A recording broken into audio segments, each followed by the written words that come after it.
Welcome to Flat Earth Debate, Uncut and After Show. I'm your host, Nathan Oakley, and if you are new to this channel, or you've not done so already, how dare you, then be sure to subscribe and hit the bell notification icon to keep up to date with the Flat Earth Debate. If you'd like to support the channel, there is a super chat that runs alongside each of these shows while they premiere. There's also a PayPal, Patreon and crypto link in the info box below the video. Speaking of Patreon, I'm going to do a quick shout out to all of you who do support me on Patreon. So a massive shout out of appreciation to Abraham Mohammed, Adam, Adrian Quintana, Alistair Main, Blue Ridge Ranger, Burn Fat Till My Stomach Is As Flat As the Earth, Chow Young Cat, Chris Hillman, another new one. I think I said hello to you for the first time yesterday, but very nice to have you as a Patreon, Chris Hillman. Dank, Dave Rackio Gafford, David Robinson, David Wayne Foster, Does Studio 68, Edwin Johnson, Owen Jennisons, Felix Hung, Fireball X, God Rockin', Henrik 86, Kirsten Smith, Liam Nedrick, Life is Short, Maria Neelands, Matt, Missouri Bear, NA Literalist, Nagara, Nathan Thompson, Naibai, Skeptic936, Rob H, Steve ALM, Texas Mike, The Real Gabster, Tina Baker, Unbelievable Productions, and Windrider. So a massive shout out, thanks and appreciation to all of you for supporting me on Patreon. Now we are joined by a couple of people in the G Plus Hangout together with a few people in Discord, so I'll leave you with their dulcet tones while I set up for today's live show. Yeah, I'm seeing the video now. This reminds me of, Mark Sargent? Yeah. He says if you, look at the skies in infrared, you see all kinds of other things up there. I wonder if that's, really true. Has anybody verified that? Yeah, no, not only is it true, it's true without the infrared. So it's just cutting through the light pollution. So my folks used to live in a part of England that had the lowest light pollution. It was right on the Welsh border in a part of the country called Shropshire. And it literally was the least light polluted place in the country. And you could look up without any additional infrared or goggles of any description, just with your naked eye, and see things flying around, all sorts of crazy stuff, shooting stars, and they'd happen frequently. So, because I only know this because my folks had a hot tub there, so they had a guest house that they rented out, and part of it was a hot tub. So when it was vacant, obviously we'd go and get free holidays there. And we'd sit in the hot tub, and you turn off all the lights, your eyes would adjust to the darkness, and you would see amazing things in the sky. Just absolutely, I've taken my telescope up to the same place and done all sorts of stuff up there in that regard, but the best by far thing you can, or in my opinion, the best thing I did up there was literally just let your eyes get adjusted to the very low levels of light and see what's actually going on up there. And I suspect that putting the goggles on is just a way of achieving that without having to go and find the least light polluted place in your particular neck of the woods. Well, that's interesting info.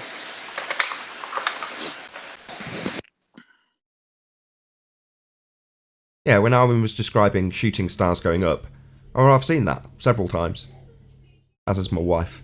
We sit there and we've noted it and said, isn't that interesting? It's going away from the horizon, going up, and then disappearing. Makes no sense, but that's what it's doing. Oh yeah, that's right. They say it never goes down towards the horizon or something like that. No, I've seen both. No, there's all sorts of stuff going on. I can't underexpress how much stuff there's going on. And it looks like you're seeing further. Whenever you're looking at anything in the night sky and you've got really low levels of light, the perception you have, or at least the mental construct that I impose on what I could see, was that it was further away. You're seeing further. Now, I don't know if that's obviously the case or not. What I do know is that more lights were visible the longer I spent in the darkness. And the more that was visible, the more you could see not only things appearing, but things moving.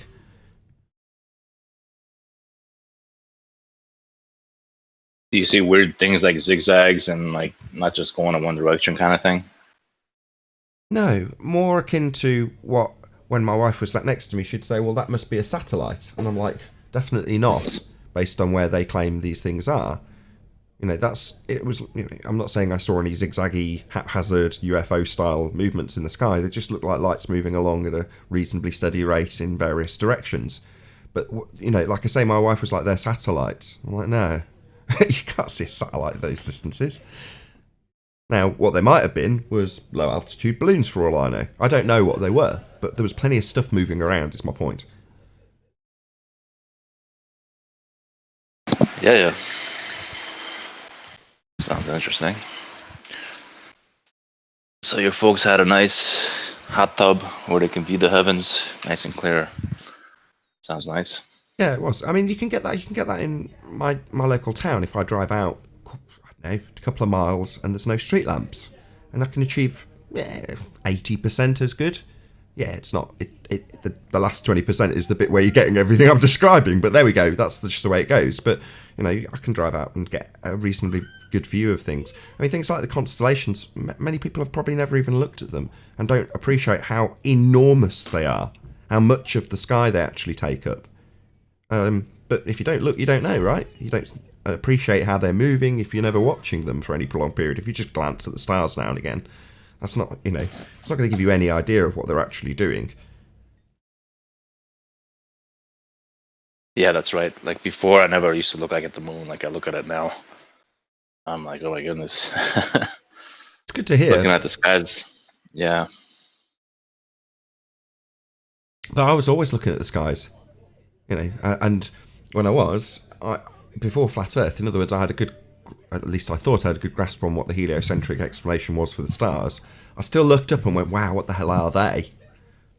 Because there's a certain element of wonder that's left within the heliocentric paradigm and their fairy tale, and probably for that very reason, so that when you do actually look at them and go, wow, you're not going, wow, what a load of nonsense, but just wow, because there's, the paradigm has them at vast distances, so you're not expected to know what they are or anything along those sort of lines, so you can be left with a sense of wonderment even if you are in a heliocentric paradigm.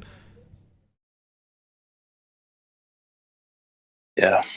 Did you see the video I set up on my channel about the star tails, Nathan? I didn't. I'm sorry. Oh, that's what I was telling Righteous before you came on. So I've got a 2-minute, 22-second rendition of all the star trails that I've had on my P900. Is that what Righteous is playing? Correct. I've got it up. He's playing it already. Let me go look. Yep, it's a playing. People can see it.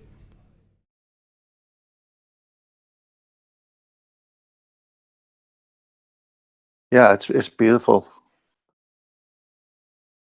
This is done with a P900, right? Yeah, it's all the P900. Wow, that looks really good with the skyline.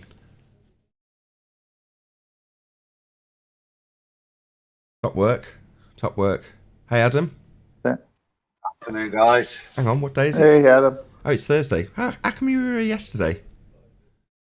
I just popped in to say hello because I had 5 minutes at work, so I just stuck my head in. I was going to say just to see if you noticed you'd got the video. I played it. You hadn't responded, so but you were nattering and I had to get back to work. So I see. No, I hadn't. You didn't even get to ask me on the last show, so no, it's gone out now. So good timing, as the intro's been tagged onto the Uncut and After show, so now it's going out with the new intro.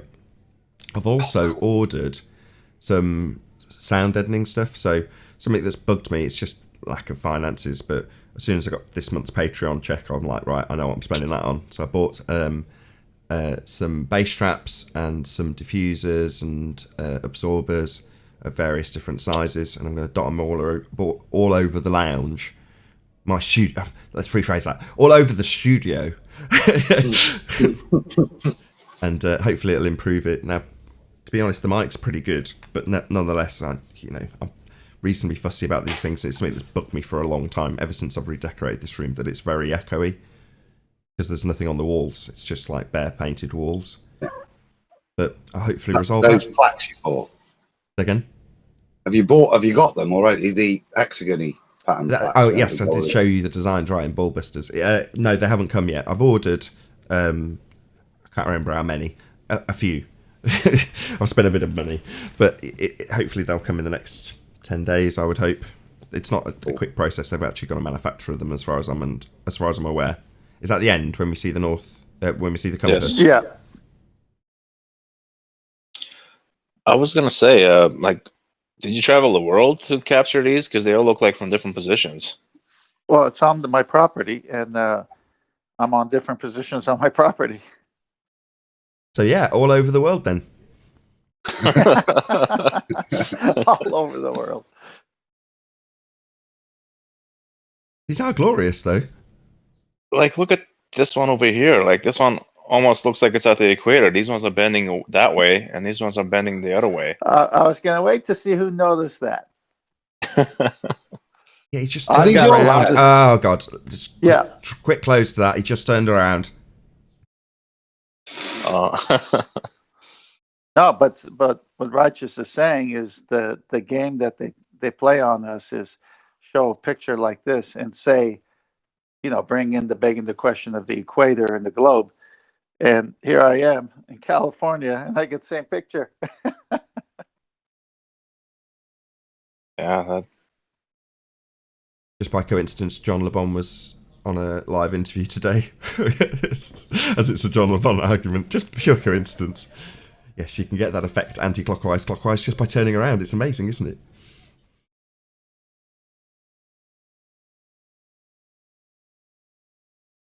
Oh, brilliant, Ted.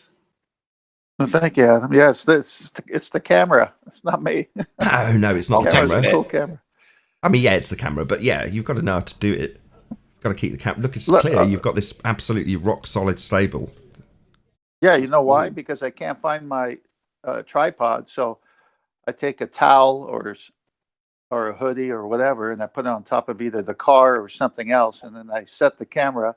I get a level with the grid overlay that the camera shows you on the LCD screen, and then I push the button.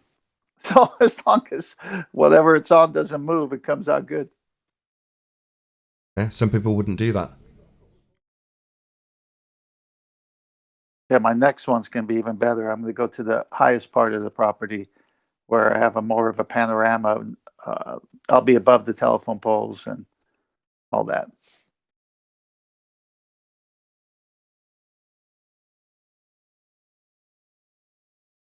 The one towards the end with the blue sky, I think it's coming right here. And it pauses when right here. So gorgeous.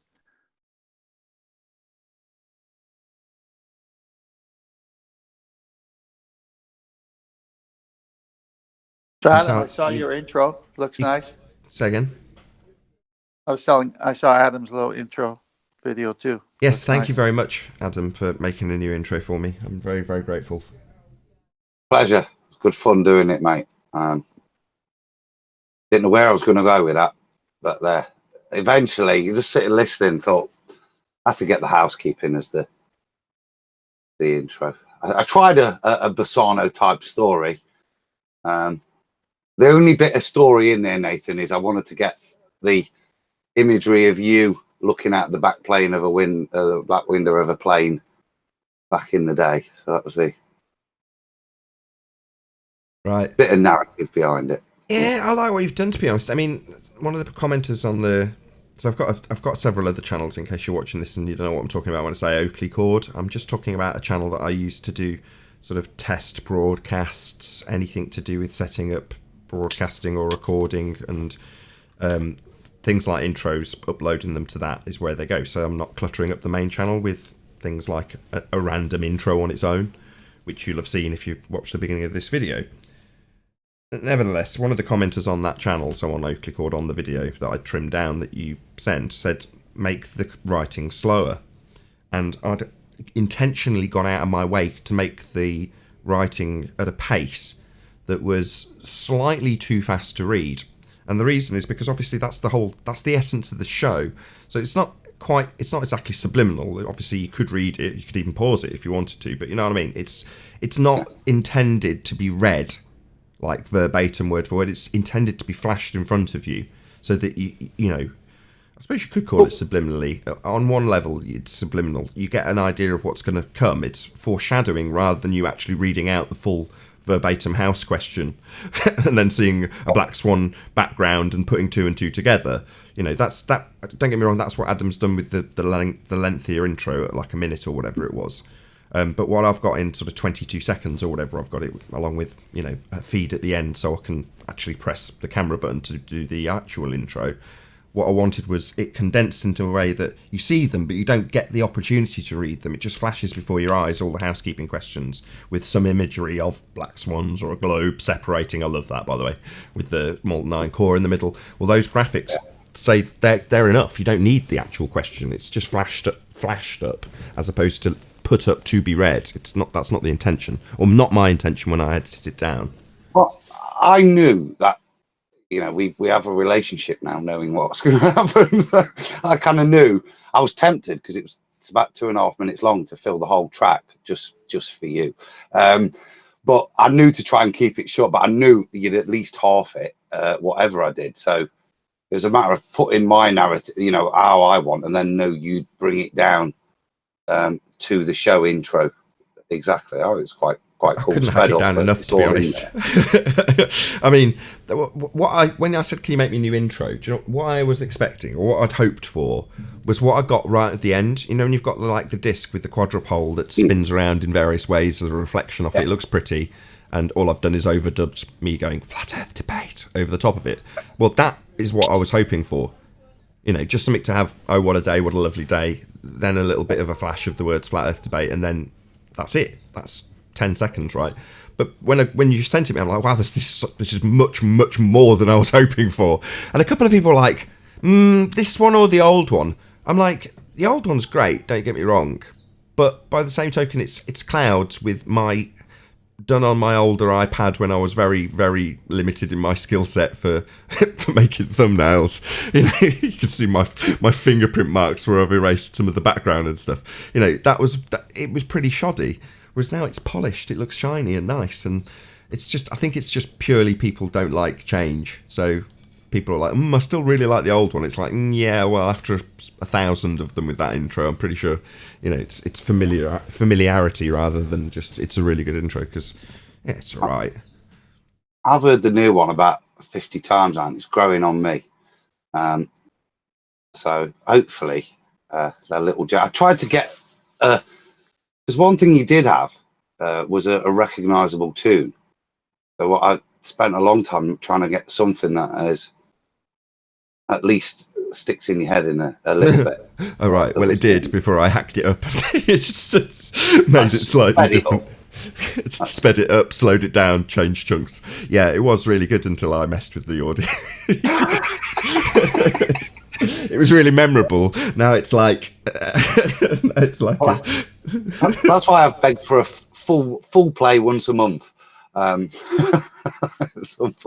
now I think it's as it sits now, it's a great standard intro. Hopefully it comes. I think so. We'll see the reactions. Like I say, the one that's just been recorded hasn't gone out to anybody yet, but it's on. It's dedicated to reels, if you like, on the tape. What do you call it now? On the hard drive? That's not really got a great ring to it. Been taped? That sounds right. Not been taped. There's no tape. But anyway. It's there. It's been recorded. Somebody's going to have listened to it by the time they listen to us have this conversation. My favourite bit, Nate, was doing that. I wanted to replicate, the opening screen. So I was putting so many more people on that. I've sent you that one as just a single image as well. I kind of want to do a bit more. So if there's anyone else you've got any pictures, I've used that as well. So what that is used for is there's an opening frame. So when you press the record button or press the live button, there's a delay. Now, don't get me wrong, I'm not knocking anybody who has like a minute-long countdown to overcome this problem and get everything sorted in the wings and gather an audience. But me, I want to get bang straight into it. Moreover, because when the video's rendered, the person who comes to that video that's rendered, that's not live, has got no patience for sitting around waiting for a live show to start, because it's not live anymore, right? They're watching it as a recording. So I want it to be intro, bang, show begins.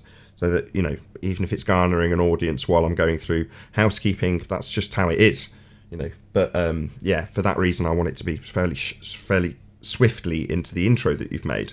So what I've used is that backdrop with all the extra faces and the van, and it's just like you filled the whole screen instead of it just being a bottom edge that I did, and that starts the show.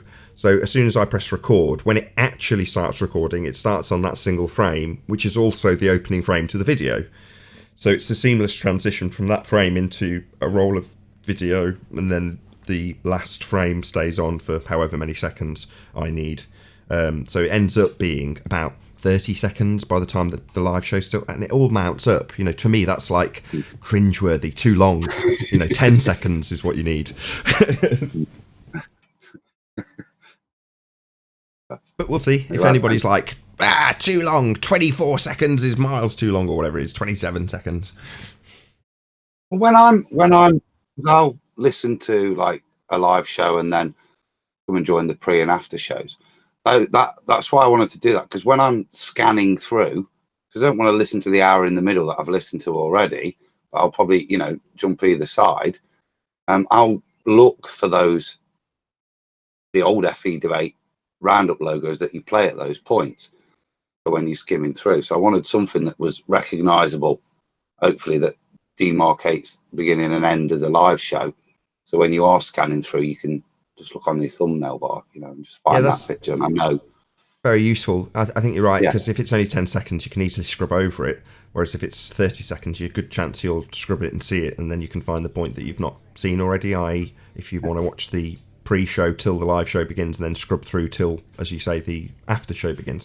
Good little plug for me, or segue for me, because I've just started doing something new. So I ended up with a slightly convoluted schedule on the re-ups, the Uncut and after shows on the second channel. What I've now done is delayed them by a day. So Monday show goes out on Tuesday show goes out on Wednesday, etc., etc., until I get to Friday, because that's when you're on. Now, typically what I've done is reschedule it to a slightly, a different time before or after your show. Well, your show finishes often at 2 a.m. So what I've decided to do is just not have a Friday show on the second channel, because there's plenty to pick from, you included, and I just don't want to compete with you. So I've then rescheduled that, which would have been on Friday to Saturday, and what was on Thursday to Sunday. In other words, you've then got a show every day as a result of that, because I've staggered it with a 2-day gap. Anyway, because of that, it means that there's going to be people who are annoyed. Right, well, I just want to see it 3 hours later on the second channel. I want to see the Uncut and after show immediately, etc., etc., etc. In fact, there's people in Discord after the live show finishes just because they can't be asked to, watch the live show. So based on that, I've now done a members only video. So each time the show finishes and the after show finishes, I immediately upload to the main channel a members only version. So it's still going to go out as the same as I've just described, with a delay on the second channel, so you still get to see it. But if you remember, you can scrub through and find the intro and see the bit that you haven't seen, I don't know, a couple of hours, however long it takes to upload and render on the main channel. So just a quick plug to the members. That's a great bonus feature, Nathan, for members. That's somewhat value. That's exactly. Cool. It's added value. I have to start the live show. I'm really sorry to cut you off, Adam.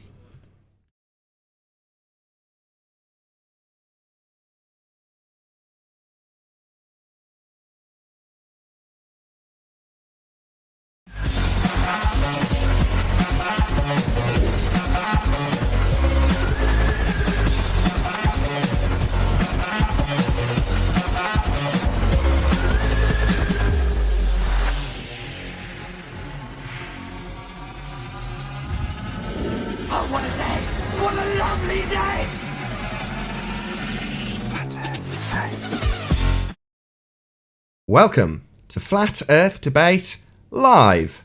I'm your host Nathan Oakley, and if you are new to this channel, or you've not done so already, then be sure to subscribe, hit the bell notification icon and join button to keep up to date with the Flat Earth Debate. If you'd like to support the channel, there is a super chat that runs alongside each of these shows while they are live. There's also a PayPal, Patreon and crypto link in the info box below the video. Most importantly, if you'd like to join the discussion, simply mute the page you are currently watching, then click the link in the info box below this video to join the panel and express your views on the nature of Earth.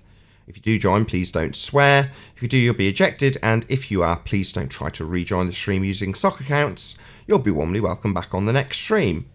Please also share the show on social media. Sharing the show obviously increases the live audience, but this in turn increases the chances of a more diverse panel. So please share the show. And one last time, if you're new to the channel or you've not done so already, then be sure to subscribe, hit the bell notification icon and join button to keep up to date with the Flat Earth debate. Now we are joined by Adam Meakin, Righteous Force, and 10th Man in G+, together with a whole bunch of people in Discord. So welcome one and all. Hello, hello, hello. Good. Afternoon. Good morning. Hello. Hello, Scratchy Mike Discord crew. Good to have you all. Any signs of physical Earth curve edges, formerly known as a geometric horizon or, quote, Earth curve? Not from San Diego Airport. Only in CGI. I found a lot there, but nope. Only in CGI. Morning, guys. Hello. Hey, Chocolate, good to have you. Hey, Arwen, good to have you also. Oh, hey, Choco. No way. Adam, the legend. I'm going to do it. Going up, guys. I meant to do this at the beginning of the show. I just forgot. So there's been several new members that have joined Nathan Oakley channel. So we've got Udada, who's joined as a penguin, and scroll. J Mel's 24, who's joined as a unicorn. Tina Baker, who's one of my patrons, who's joined as a unicorn also, and 787GENX, which is Michael. He's a long-standing contributor to me. He's probably one of my first contributors. Thank you very much indeed for joining as a lion. It's Michael, Tina, Jay, and Udada.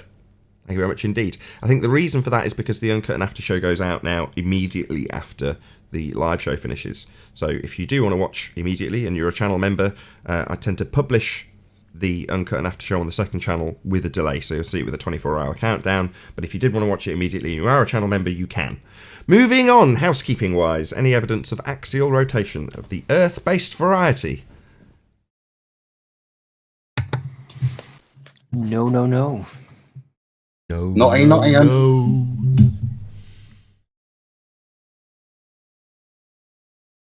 Any evidence of the distance to the sun?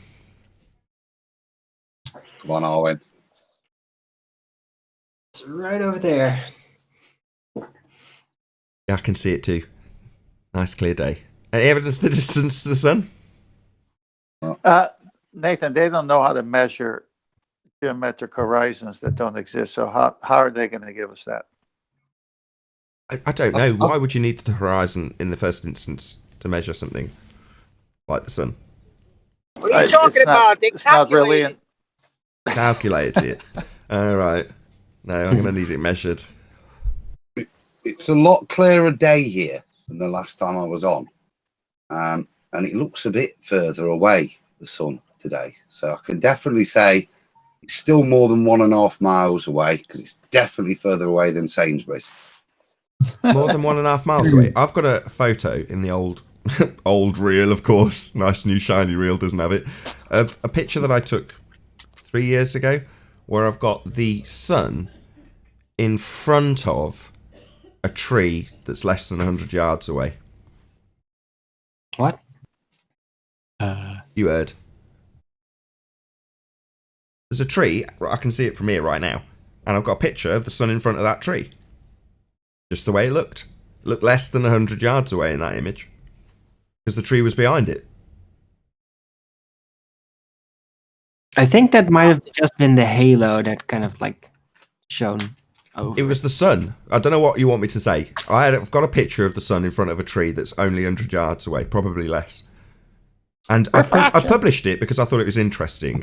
And there was one virtually unknown globehead troll with a channel that was actually putting out videos that picked up on it and went, look, Nathan proves the nonsense of people asserting that the clouds are behind the sun with a tree behind the sun, and it's right in the foreground. And I'm like, yeah, I thought that was interesting too. But no one picked up on it. It rolled by on the old reel on every show. No one ever mentioned it. Maybe because it's just a beautiful picture. It is a beautiful picture. It's right on my window. That's my view. It is. It's, got trees. Admittedly, there's a school full of kids some parts of the day that are screaming their heads off in between those trees, but you can't see them. But nevertheless, you can hear them, little sods. I mean the beautiful little children.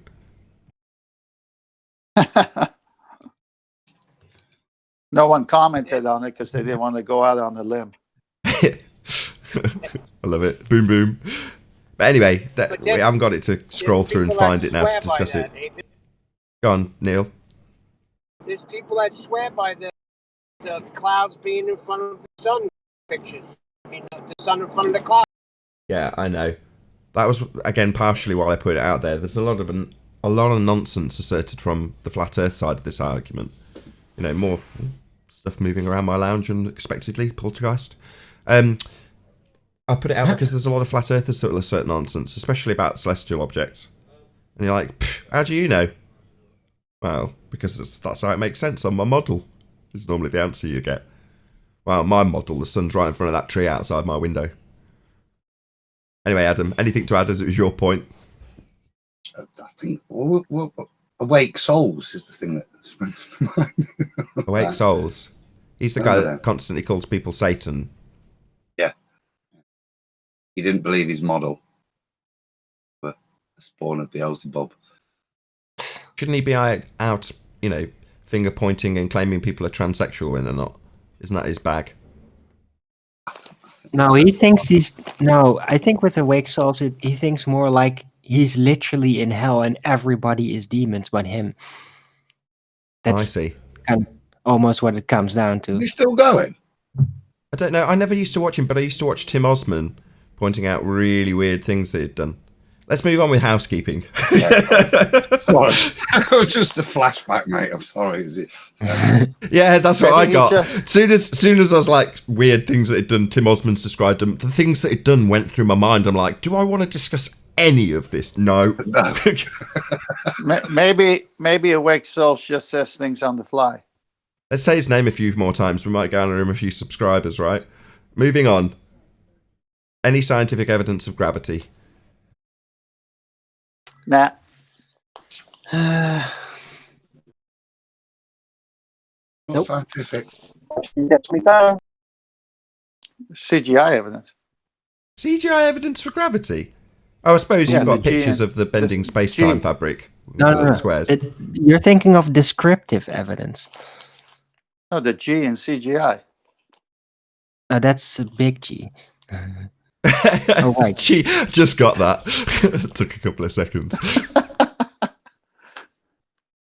Moving on. Any single viable hypothesis from any of the fields of astronomy, cosmology, or astrophysics? Possible.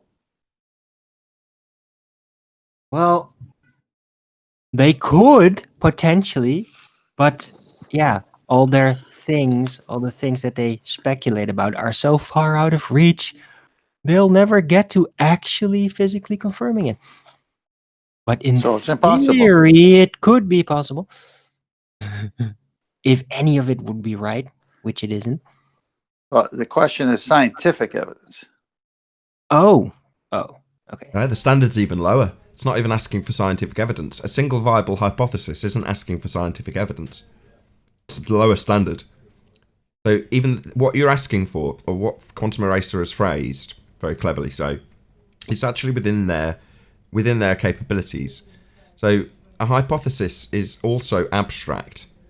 So what I mean by that is, until you actually perform an experiment and the outcome is what you're classing here, that's the scientific evidence, the outcome of the experimentation. But we're not even asking for that. We're asking for the conceptual part, your supposition of what will cause an effect that they've observed. So they can definitely get to step one, they can observe phenomena. Now all we're asking for is a viable hypothesis. That's a supposition, not anything actualized. So we're not saying give us scientific evidence from any of those fields. They're definitely not going to get that. But we're not even asking for that. We're asking for a viable hypothesis. So it's an even lower standard, 10th man. Okay, somebody's spamming the chat a lot. With nuclear signs, saying Coronawin virus. I think they just wanted a shout out. Please don't spam the chat anymore. You got a shout out. Coronawin. Is that how you say that? Coronawin. How am I saying it? Coronawin. Coronawin virus? No, just stop. Stop. Coronawin virus. Say it again. Corona Is wind. it? Yeah, that's clever. Yeah, I thought that was quite clever. I haven't even timed him out for spamming. He stopped, so he knows he's got a laugh. Coronarwin? Here we go. Coronarwin. That's it. Coronarwin. That's it. Coronarwin virus. COVID-19. Owen, you're a source of inspiration, man. COVID-19. Type of inspiration and You see that one, Nathan? That's great. I love these wins. You should write these down, Owen. You know, in 20 years' time. I'm crying here.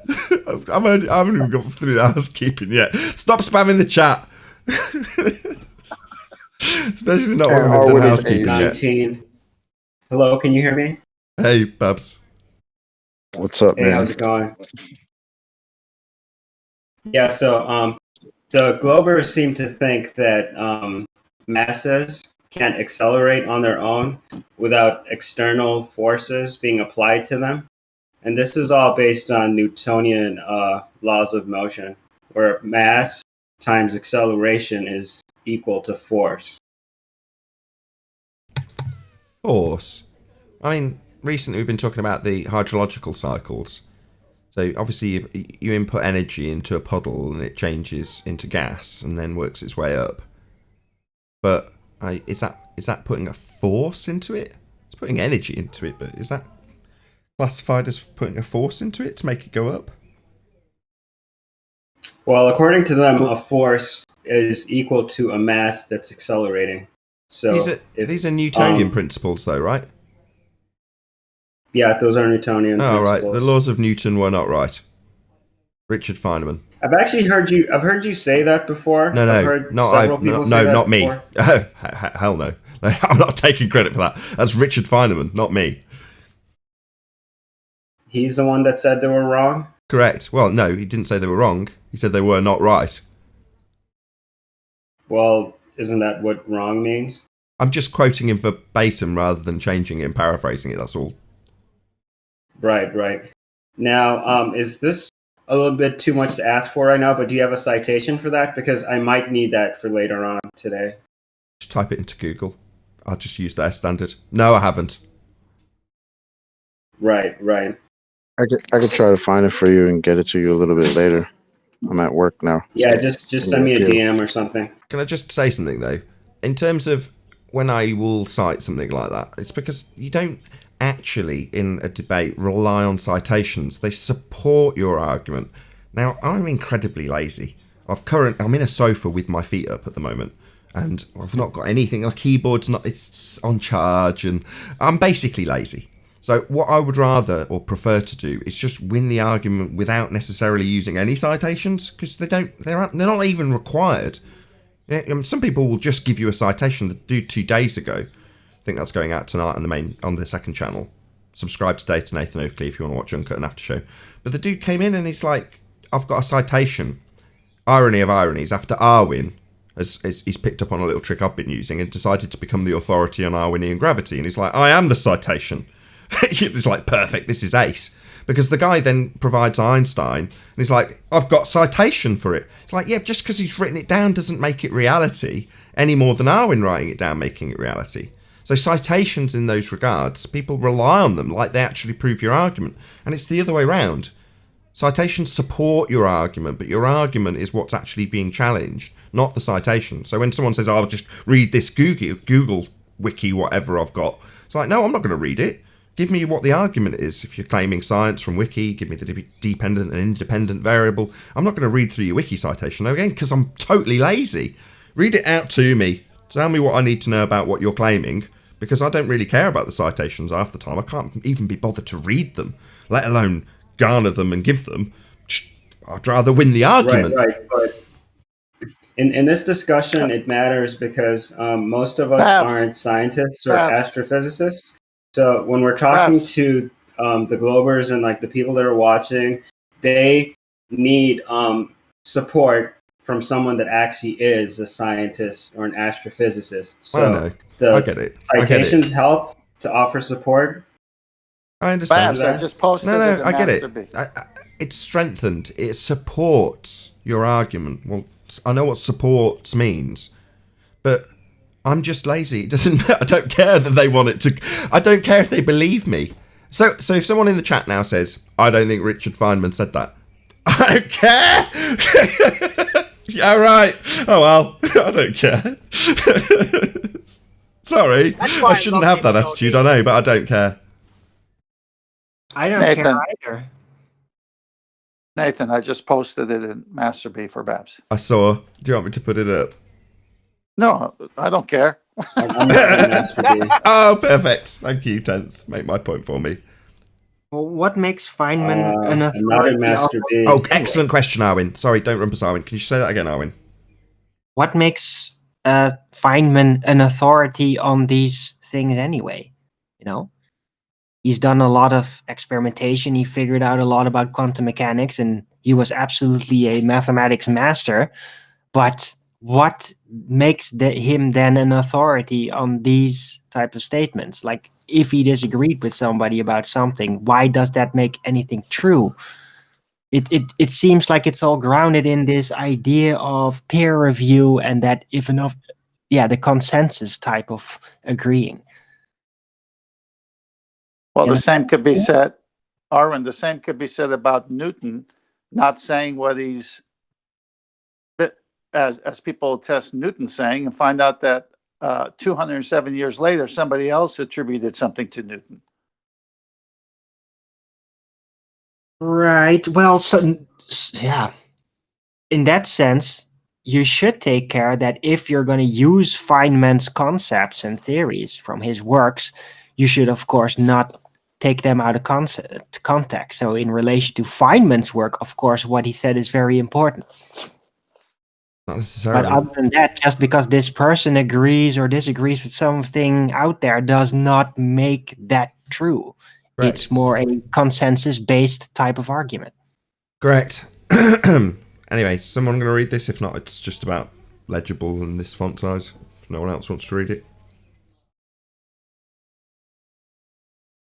No, fine, I'll read it. The discovery of quantum mechanics first, and then the behaviour of light, and then in the behaviour of matter, finally culminating in 1926 with a full equation of quantum mechanics which told us that the laws of motion of Newton were not right and had to be modified with other laws which are quantum laws of motion. Richard Feynman.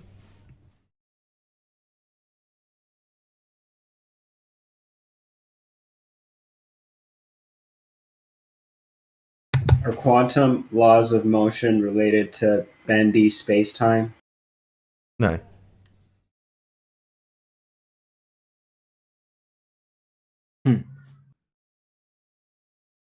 Is there any way to summarize what the big differences are between his quantum laws of motions and the regular laws of motions from Newton? They're not his quantum We have laws to of what? motion. Hmm? They're not Feynman's. These are based on scientific experimentation. That's where you're getting these. Hello, everyone. Hey, hey, Nathan. I almost said hey, Arwen. Sorry. Hey, Brian. Hey, Arwen, anyway. Oh. Hello. We're still in the middle of housekeeping, by the way. Could I say something about the Feynman thing there? Sure. I think it's more to do with the fact that he noticed that, and I'm not sure why, but I think I could be wrong here, so I could be totally corrected by Kiwi. But I think it's more to do with the fact that he noticed that the Newton's laws of motion weren't correct, were not right when it came to smaller things. So kind of if things aren't correct with the smaller things, then they can't be correct with bigger things. It's something to do with this small and big. It's like you can't have different for small and big, something like that. How have you got your mic doing that? So it's like automatically muting you. That's clever. Is it doing that? Is it? Yeah, so when you're not talking, it just pops you back on mute automatically. Anyway, moving on with housekeeping. Any evidence of the R value, Earth radius? Oh, Well, it's up for grabs. It's flexible. They're still trying to refigure it out, like what the entire universe is folded around this now changing R value doesn't match anymore. Still saying the horizon's refracted. They're still looking at the oil rigs. They are just not getting black rocket. Right. Yeah, I say 8 more months, probably. Maybe longer for some people. But yeah, as long as we understand it. Obviously, it's going to defeat any claim of a curve calculator based with R values at its centre. You know, talking of centres, any evidence of a self-perpetuating molten iron core at the centre of a presupposed spherical Earth? Oh, well, Adam found a really good animation to show it how it's supposed to be. Yeah, it's in my intro. Yeah. Can't be better than Nathan. That was outstanding. Shout out to Adam for the intro. He got one on the pre-show, but as we're live now, so the new intro that you saw today was made by Adam. So woohoo! Shout out to Adam Meakin of Iron Realm Media for his fantastic editing skills. Yeah. I said to Arwen earlier, I'm world-class plagiarist. Any evidence that you can have gas pressure without the necessary antecedent of a container to press upon? For all the fundamentalist religious zealots who believe the sky is a vacuum called outer space.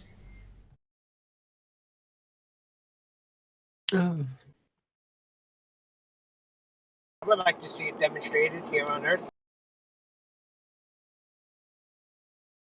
I didn't hear you. You're a bit too quiet, Neil. Say that again. I said I would like to see it demonstrated. If they can do it. No, you can't. It's a necessary antecedent. Is a cup a container? Yes, a cup is a container. Is a gas tank a container? Yes, Alwyn. A gas tank is a Not container. according to Zanuck. Hello? Hello, individual one. Hello? Hello. Can you guys hear me okay? Yeah, loud and clear. Well, How's loud. it going? How's it going? It's going very well. Just finished the housekeeping questions. Thank you for asking. How's it going for you? Yeah, you said, yeah, I'm doing pretty good. But I'm trying to understand this topic right here. This guy being a vacuum and stuff like that. Now, it's claimed that water boils at high altitudes. Is that true? Yeah. Right. When What gas causes the water gas to pressure decreases, Well, then Let me it ask will his question. evaporate. Hold on, Owen. He hasn't so- asked his question yet. Go ahead, mate. Okay, so the absence of pressure causes water to boil? No, it will cause it to boil at a lower temperature. Okay. Well, why does it boil at high altitudes? That's confusing. What's boiling?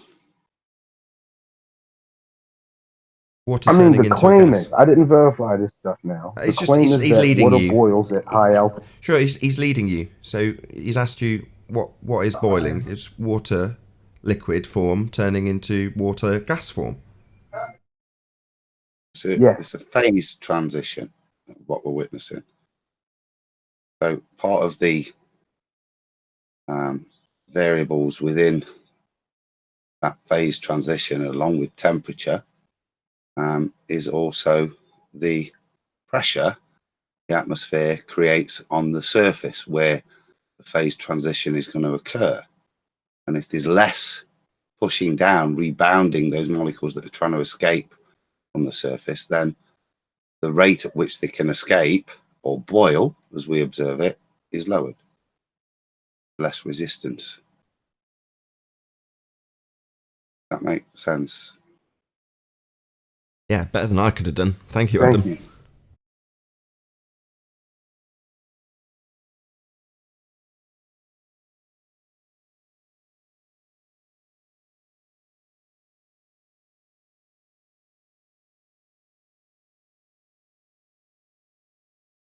Is a somber moment of reflection now, or what?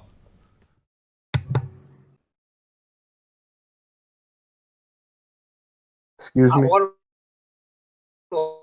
I think he was under the impression that water by its own, the higher you go, will boil. Well, in a way, that's part of the assertion, isn't it? Because they've got will to transition eventually, from pressure to vacuum, and therefore, if you've got that as your paradigm, then yeah, you go up high enough with a cup of water, and eventually it'll just boil of its own volition when you reach a sky vacuum. Now, that assertion is debunked by not having a container to form the pressure in the first place for it to transition through to achieve vacuum at the top. In fact, that's in violation of a natural law, the second law of thermodynamics.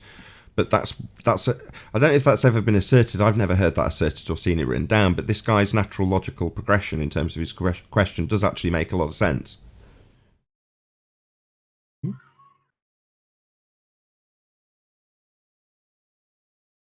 You need a container for a vacuum too. Yes, indeed.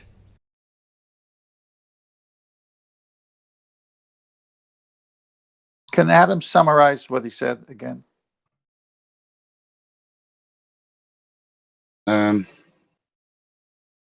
Yeah. So when we state a boiling point of water, within that there are certain assumptions, and those assumptions tend to be that it's pure water, because putting other things into it will affect freezing and melting point, salinity, for example.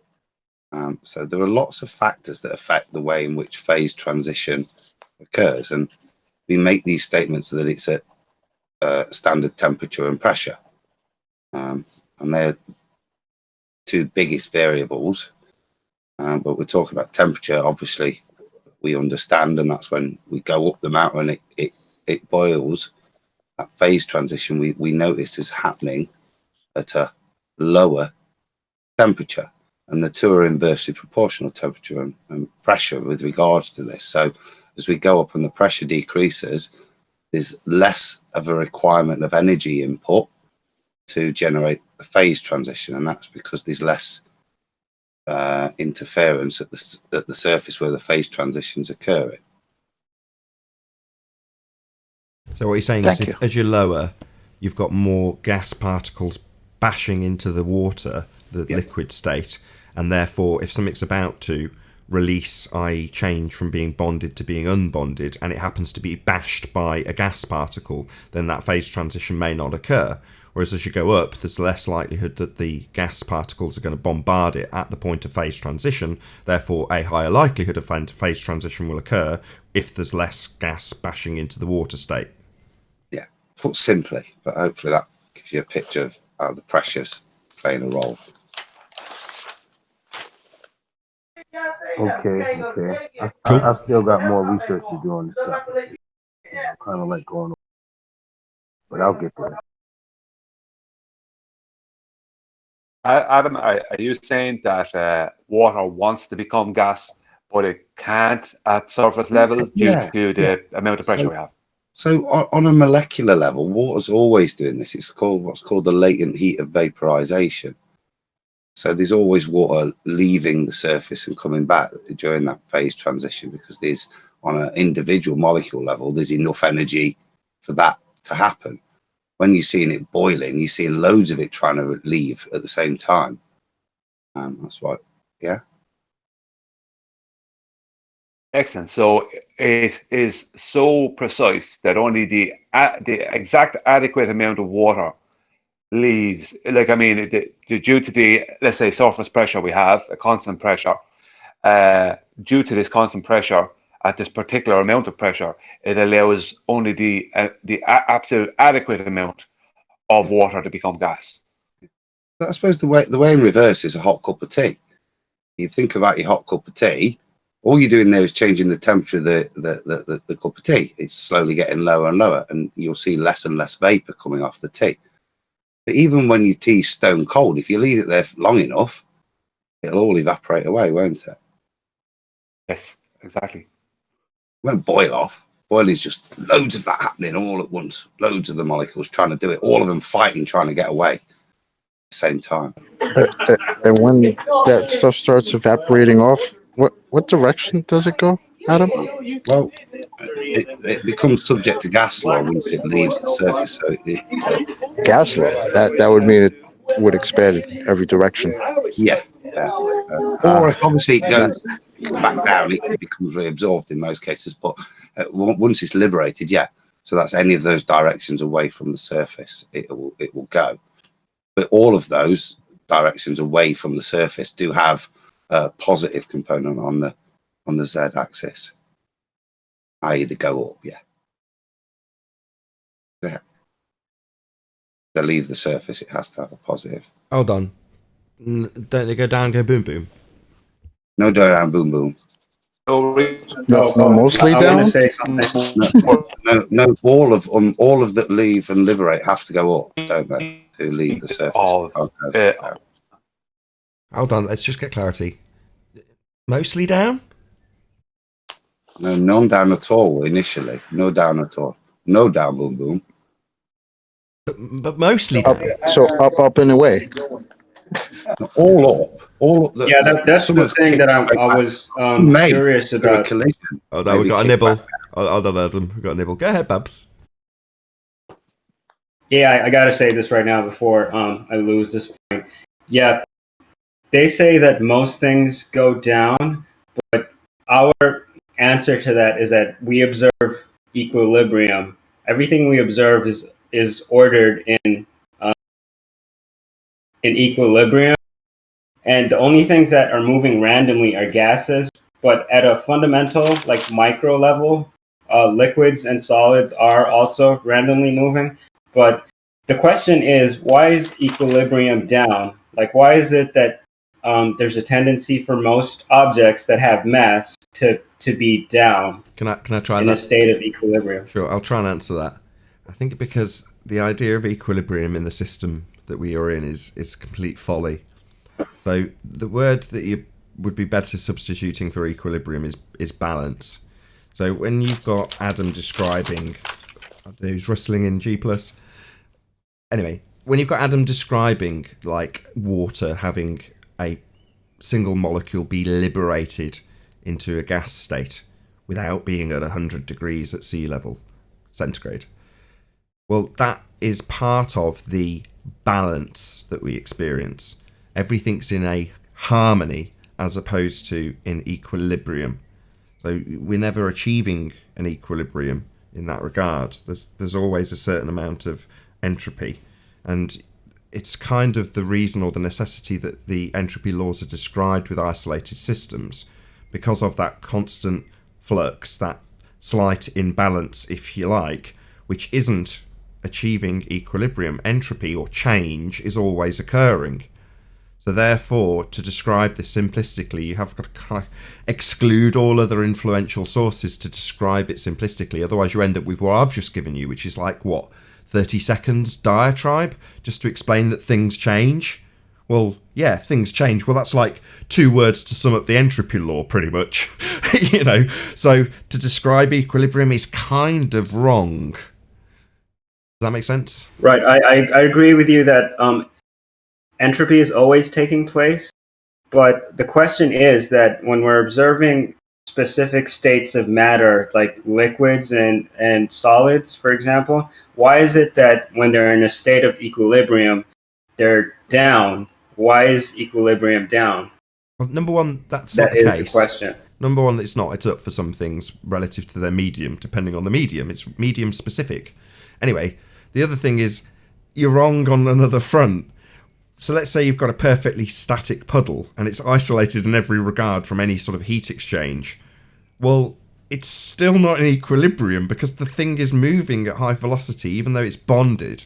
It's still very much moving, even when it looks completely still. Now, you go down another level to solids, and they do the same thing. They're never static. So nothing's in equilibrium. And you can't reach absolute zero, which is to say that nothing's moving. That can't be achieved. So to say equilibrium is almost like saying you can achieve rest at some stage, and nothing's ever at rest. Everything's always in flux, changing, moving. That's how life is. And all we see is sometimes a very tranquil harmony or a tranquil balance, In other words, something in fall arrest when it's reached the bottom of the ocean, for example. But that's not to say that the ocean floor can't fall away and there's another density level below that it could just slip into, like a rock can slip off a cliff when it seems to be perfectly tranquil and in fall arrest. So everything, even when it seems to be static, you can go down another level and say, well, look at all this movement. Even in the rock itself, it's not static. It's got a certain amount of vibration and movement. Right. At a fundamental micro level, everything is moving. But the difference is the forces between the molecules, like the intermolecular forces, is what makes solids what they are and liquids what they are and gases what they are. That's the difference that I've noticed so far. But the question still remains that why is it that solids and liquid... Go on, go with your question. The question is, why do liquids and solids what? Well, why is it that solids and liquids are on the ground? Why do they stay on the ground? Why do they have a tendency to be... Can I answer something there for Bob? Answer than the medium they're in. Hold on. It's- Adam, hold on. Babs, Adam was tried to respond first, so go ahead, Adam. Well, the first point was in just to make with regards to something like glass. In response to what you were saying about things are at the atomic level still moving. So even glass, which has got some components, will settle. So if you go and look at 100-year-old glass, it will be slightly thicker at the bottom than it is at the top, and that's due to relative density. Even in solids, ordering slowly at a very slow rate. As it takes hundreds of years, but it's been noticed. So it does happen in solids, but entropy still applies, but at such a slowed rate because the relative density differential is so small, but it's still applied. No, you're cheating, Adam. Glass is technically not a solid. It's technically a liquid. Fair enough, by true description, yeah. But it's an example of something we consider a solid. Yeah, well, hey, pressure, when something cannot maneuver, it will still exert pressure. Like I've pondered upon, even if you put an anvil in the middle of a mercury bath, it may float in it, as it were, because it is kind of in equilibrium with its surrounding, but it's also going to add its pressure pretty much in all directions then, and that will be passed on to the mercury and to the walls of that container it is in.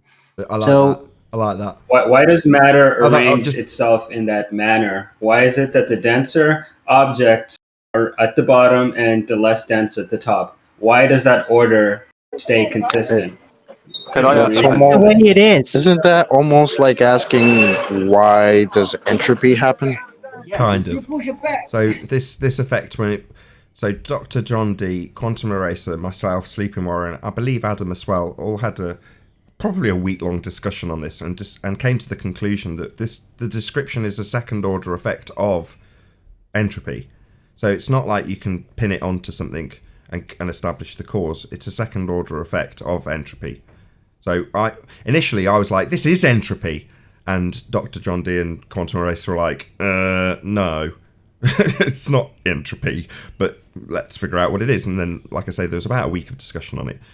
It's a second order effect of entropy, if you want to describe it that way. I just wanted to throw something in before we go off on a complete segue, though. So as this to blow your mind. So I like Arwin's description, but this is another similar thing, right? So what about a liquid that flows uphill? So silicon flows upwards. So if you can check this for yourself. If you've got a silicon seal anywhere in your house, like on a bathroom seal or a shower, something like that, go and check out the silicon. And what you will notice is it's worked its way... Arwin. It's worked its way up the glass. So the older the silicon, the more you'll see that the liquid has actually progressed upwards, worked its way up your tile or up your glass of your shower. So silicon flows uphill. How's that to blow your mind? That's surface tension. No, isn't it? Isn't that gas? Isn't that because of just a gas that is part of the solution of it? Isn't it? Mostly down. No, that has to do with the liquid being attracted to the walls of the container. No, it's because gravity's working against buoyancy and mostly down go boom boom. That's what I'm going to say. Brian, ask your You know the question, way. brother. No, Thanks, when you see a Babs. concave meniscus Babs, one in moment. something that's in a container, that's because the liquid is being attracted to the walls of the container. So you're saying Babs, that. remember Hold you're on, asking. hold on, Brian. So Sorry, you're saying Jamie. that essentially the silicon is forming a meniscus.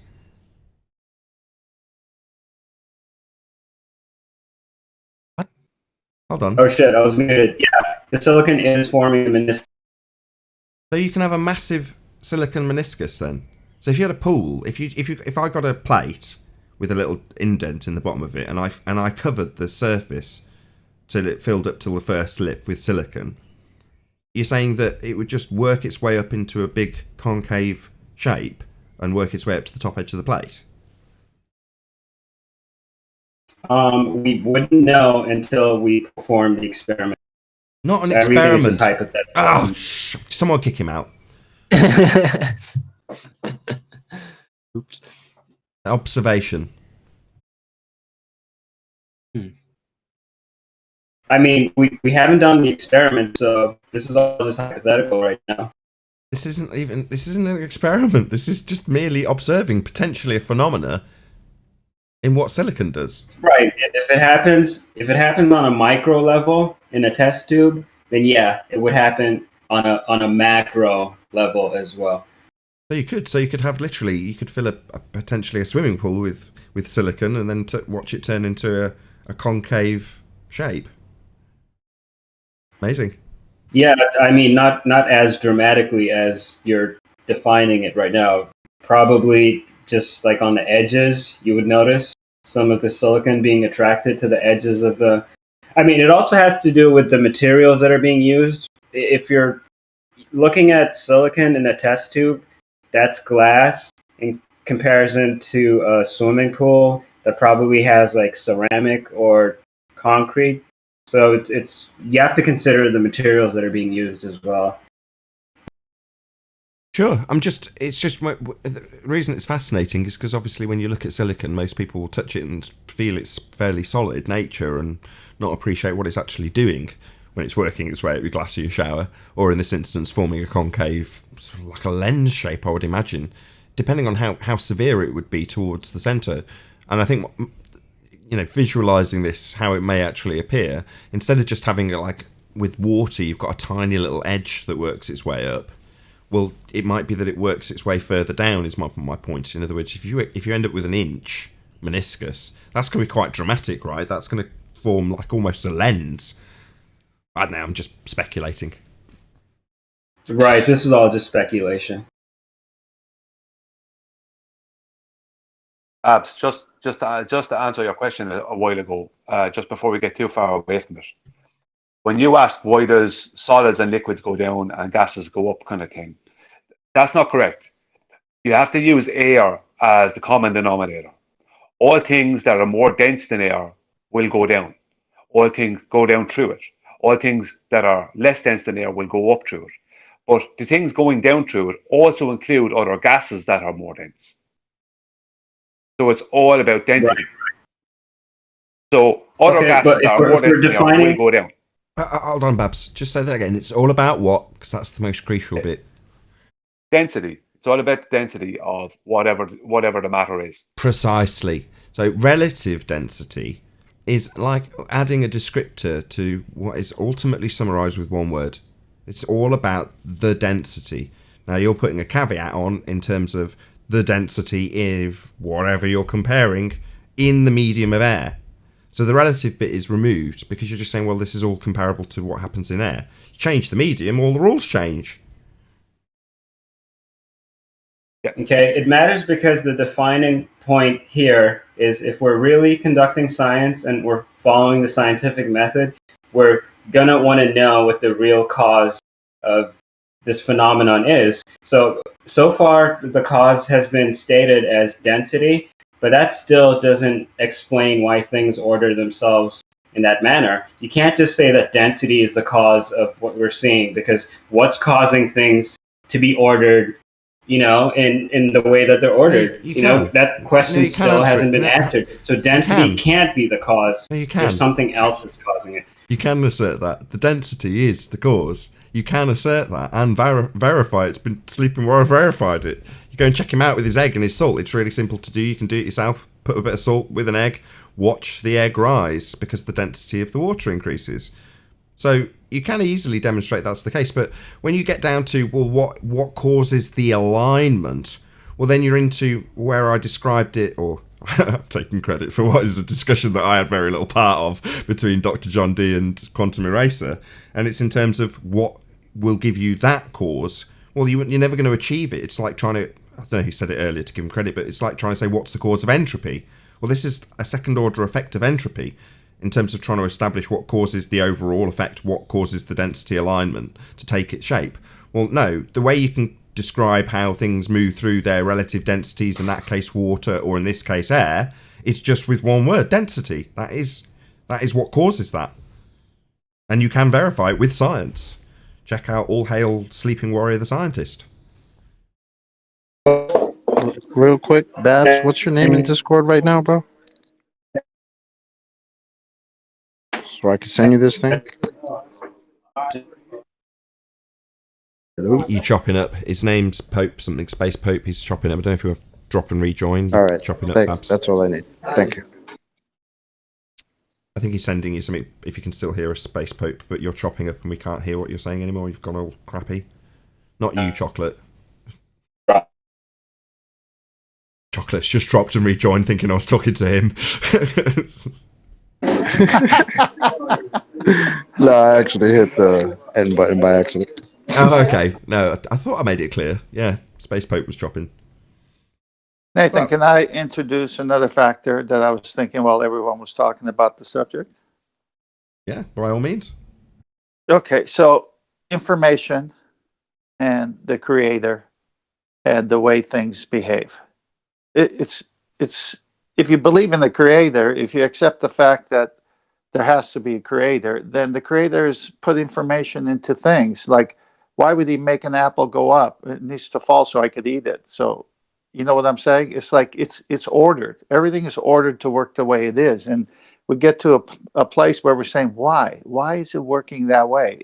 And sometimes we bang our heads against because we can't figure out the next why. But Yeah. Can you hear me now? Mic check. Loud and clear. yeah. Right. Yeah, so that still doesn't answer the question, though. Like, I mean, I understand what you're saying, that yes, density does cause things to be ordered in that way. I'll answer the question. Though, why are things ordered? I have the answer, Babs. Hold on. Go on, Brian. Thank you, Nathan. The answer is... Yeah, why are denser things at the... The answer, Babs, is that if it didn't happen that way, then we wouldn't exist. That's the actual answer. We won't find out what that is. It's searched for 100 years. You're going to have your work on and find out what that is. Yeah, agreed. That still doesn't answer the question, Brian. You're right. You're not going to either. That's what he's saying. What are you trying to answer the question for? Sorry, Nathan. He's right. You're not going to establish this as a cause. I'm sorry. Why is that not of importance? Don't we need to know why things are ordered in that way?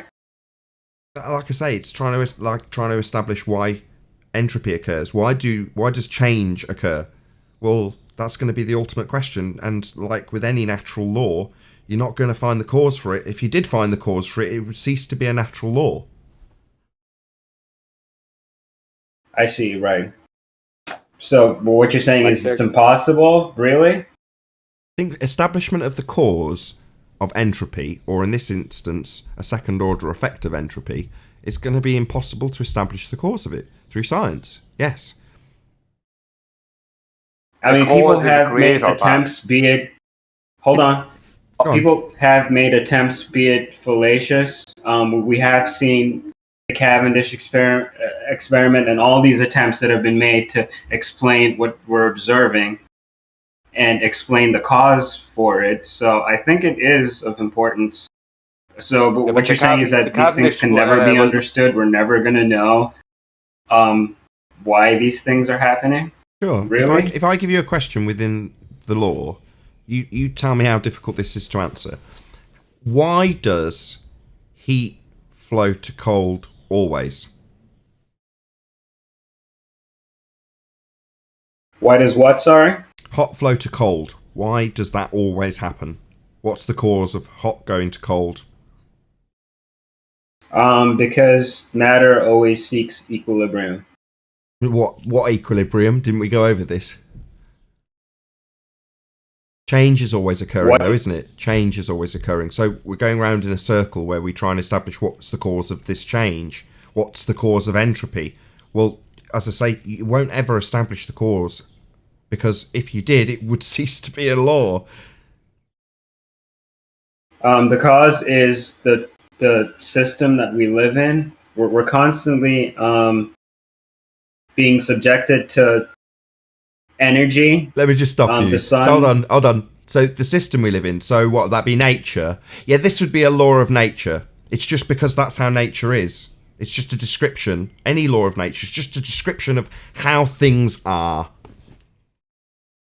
Right. That's just how things work. We don't know how they work, but that's just how they work. Abs, the reason that we don't like the actual cause of entropy and the cause of why things order themselves due to density is and has to be, right? Through logic, it has to be because we have a creator. That is the reason. No, that's two steps away. You can make that, but just not with one step like you've just done. You can come to that with a couple of more steps in between, but no, not a direct. It's not a direct. Nature is in beautiful harmony, but does that mean that we must have a creator? Well, no, I wouldn't say so. Energy cannot be created or destroyed. So all of the things we've discussed here, all these phase changes, are merely change occurring. Well, if that is a inviolable law of nature, and it is the first law of thermodynamics, then where did it all come from? Because it can't be created within the system. That's impossible. Ergo, there is a creator. Now that is a step to the creator, not, well, we've got a beautiful balance. Isn't nature lovely? Therefore, creator. I hear that all the time, and I'm like, that's so ham-handed. No, I'm not having that. Sorry, Brian. Slap. All right. Yeah, the question of where everything came from does bring into question that there must be a creator, because where did everything come from? Like, things don't just randomly appear out of nowhere.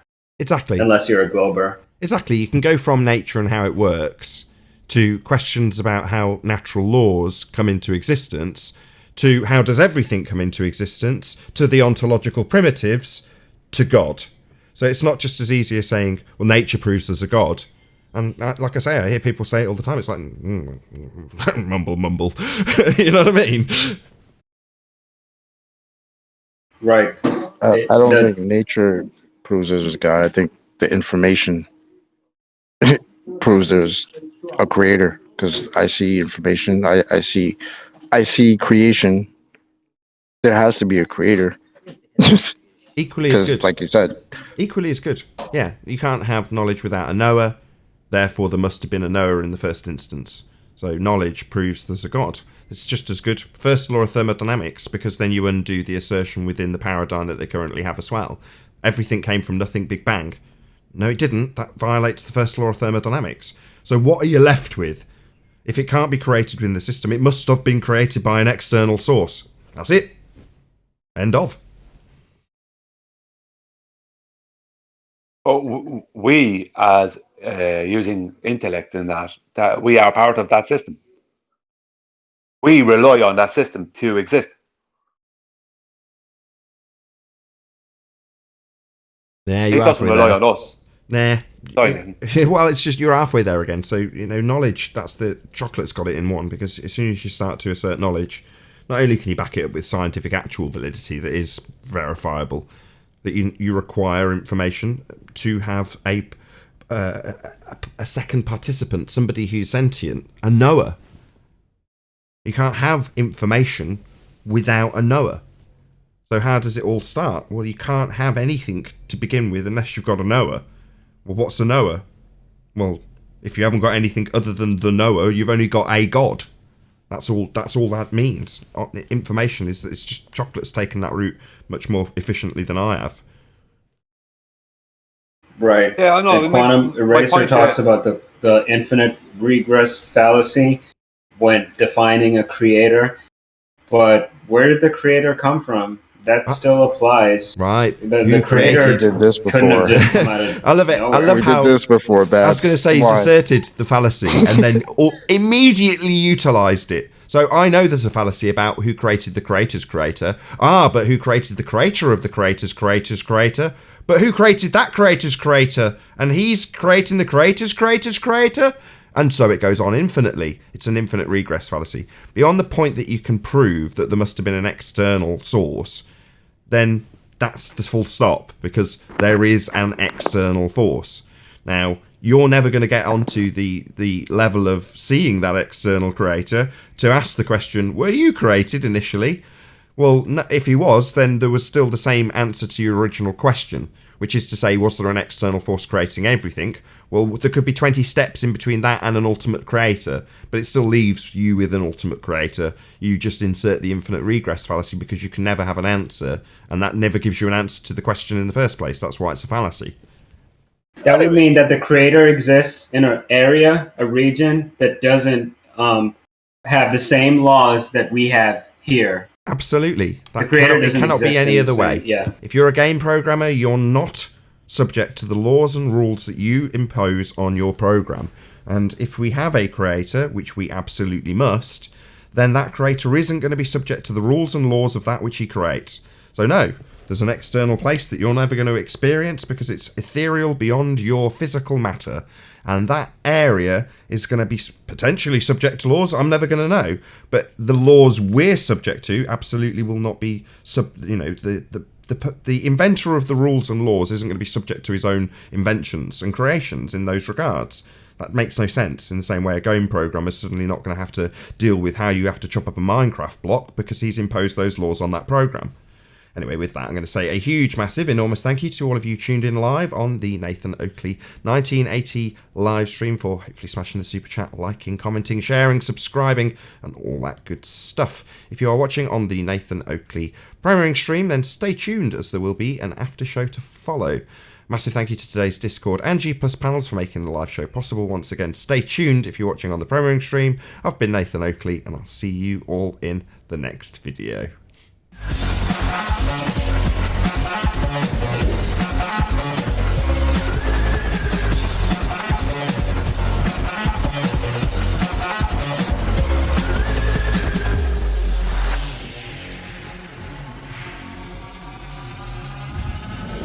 Oh, what a day! What a lovely day! That's it.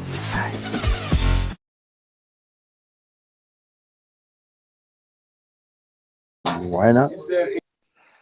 Yeah, if we are here and we have intellect to observe, experience, and learn about the system we live in, and the system we live in has to be exactly as it is for us in a human form to exist. Our human bodies couldn't live if it was any other way. So the density issue of everything ordering themselves in that particular way, to me, that totally proves that we have to have been created, and it has to have been created, because we are here experiencing that creation, that if it was any other way, we wouldn't be able to do that. So, okay, it simplifies it, saying, well, nature's so creator. It does simplify it, but we wouldn't be able to exist if everything wasn't exactly as it is. Not with these human bodies we have. They'd have to be different or something. So that would be my point. We can't experience this without that. Thanks, Doctor. Yeah, it makes sense to me. I mean, why is everything the way it is? Well, that's because it has to be so that we can deal with it the way it is. It's the world that we're living in, right? I can't exactly get to work and go outside and my car is, just floating around at 100 feet in the air just because whatever the hell is happening. the world wouldn't work that way. We're not going to know Everything's got to, huh? Go on, Neil. we're not going to know everything. We're just not going to know everything. That's it. We're not the creator. Exactly. Yeah, we're not going to know the cause of natural laws because they're just laws of nature. It is what it is. Understanding how to describe it is all descriptions of natural laws are. Being able to concisely summarize something which is very difficult and expansive and in some cases quite complicated. But that's what the natural laws and how they're describing these things that just occur the way they do in nature, that's why they're there. Now, if you establish the cause of one of those natural laws, that becomes scientific evidence. You've established the cause of a phenomena. Well, no longer law then, because laws aren't going to... You're not going to find the reason why hot is going to flow to cold always. What's the cause of that change? What's the cause of entropy? Well, you're never going to establish that. And in terms of relative density and the alignment that it takes, that's going to be a second order effect of how change occurs. You know, when there's a liberated particle from gas and it works its way up, well, that change is being described accurately within entropy, but what happens after the change? Well, the gas starts to work its way up. Well, that's also going to be described within gas law and the second law of thermodynamics. So all of this is all encompassing within the second law of thermodynamics, i.e. the entropy law, but it doesn't necessarily mean that you can describe which way it's going in air versus what will happen underwater and all of those things in that natural law specifically. So the relative density spectrum, if you will, is something that's been absolutely scrubbed from our history books and isn't in any way taught beyond buoyancy and gravity.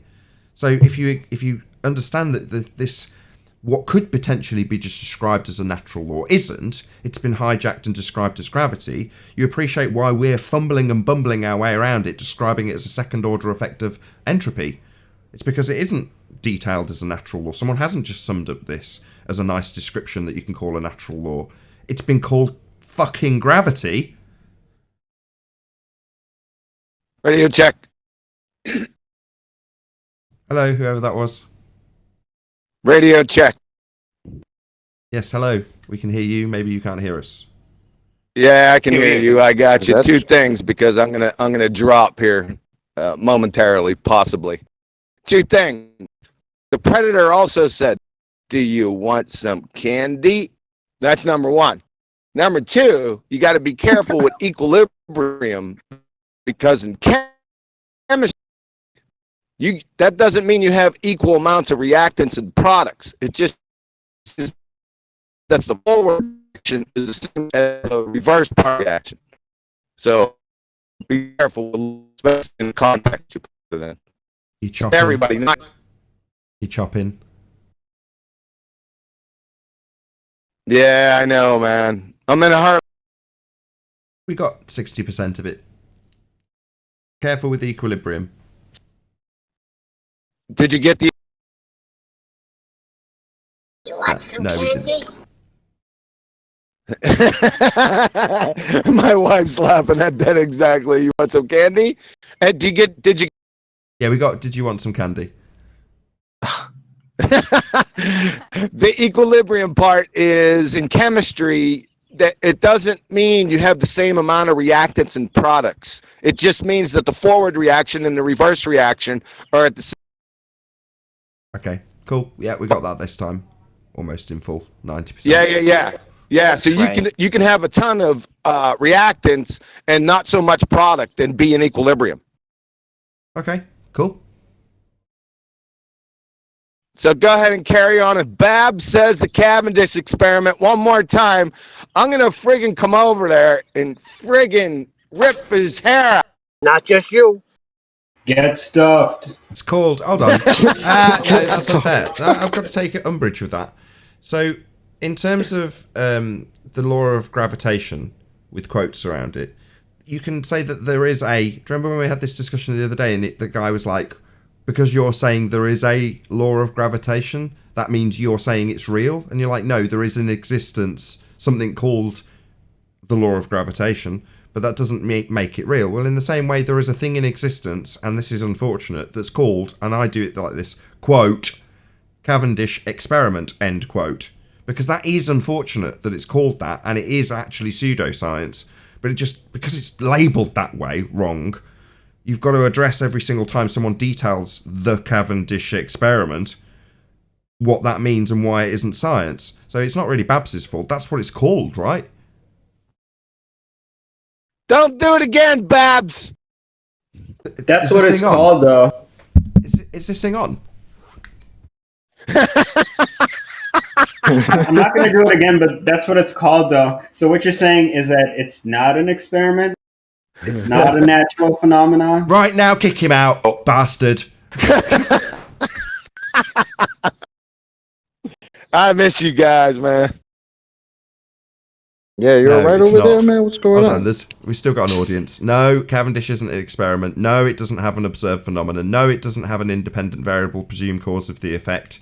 The phenomena that they claim is conjured within the apparatus itself as opposed to observed as a phenomena in nature, and they've got several claimed to be independent variables. So it's a complete cluster screw. It's not an experiment. It's not got a phenomena. Wrong, wrong, wrong, wrong. Wrong. Hey, is Adam still on? Anybody, feel free to tell me what the observed phenomena is in Cavendish, if I'm wrong. Torsion bar twist. Mass attracting mass. Yeah. Torsion bar twist. Oh, right. That's something I stumble across in nature all the time. Wait, doesn't everybody have a Right, so torsion bar mass tree in attracting the mass backyard? isn't a natural phenomenon? Oh, here we go. Got another attempt. Show me that in nature, please. Where does mass attract mass? No begging the question orbits, please. Magnets. Magnets is magnetism, though, isn't it? Right, so mass attracting mass isn't magnetism? Hold on, Cavendish is proving magnetism now, is it? What's Cavendish supposed to be claiming? Magnetism? That's news to me. Well, not really, because he used lead balls to make sure that it wasn't magnetism. So why are you bringing up magnetism again? So, right. Right. Well, I mean, it depends. You can observe mass attracting mass between objects that have certain levels of viscosity.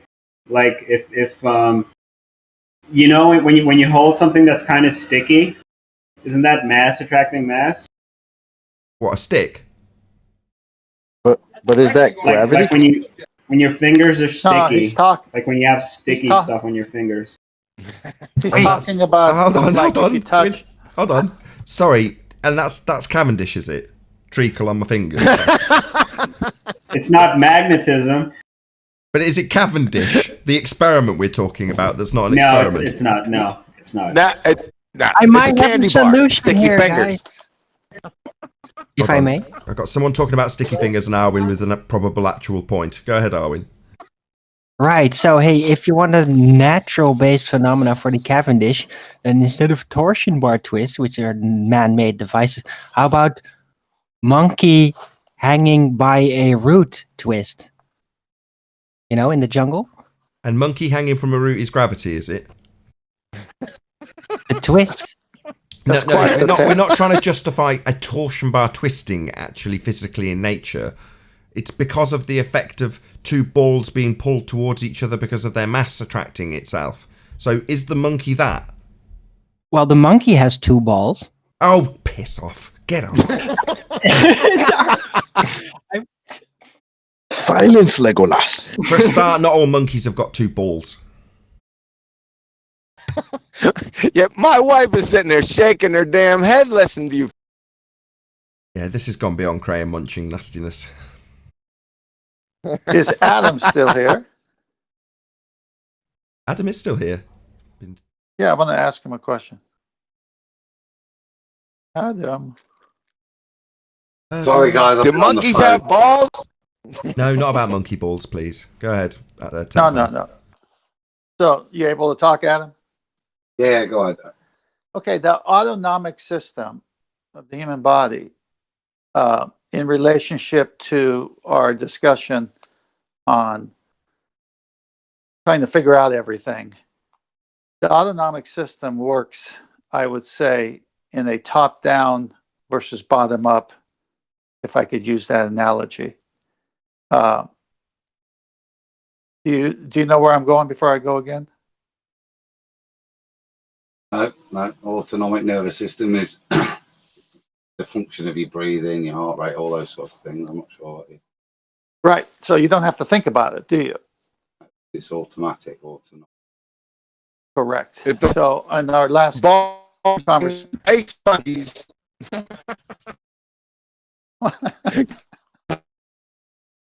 he's Hold on, was that a he's genuine? roboting, but he's laughing. Hold on, I want to know if that's a genuine. You know, are you saying wrong because he is actually wrong? Not wrong, man. Sorry about that. No, I heard sorry about that with a load of choppiness. So go ahead, carry on.